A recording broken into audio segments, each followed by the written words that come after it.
Монгол Улсын консерватори үзүүлж байна.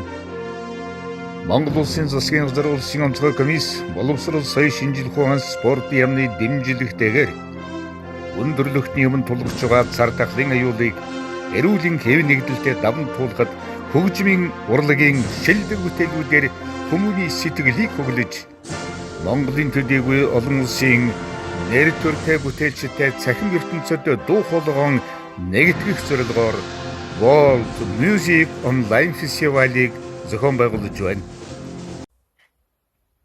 Намайг Доржи Мэндмаа гэдэг. Би Монгол улсын соёлын элч бөгөөд Испани улсын Мадридын Алкала де Энарес хөгжмийн консерваторийн профессор.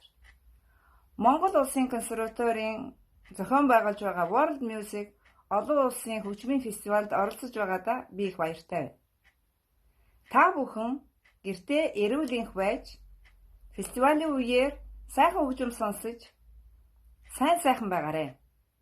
Амжилт бүтээлээр ариун Аз Химортон Мандан Бадарч явах болтугай. Фестивальд амжилт хүсье.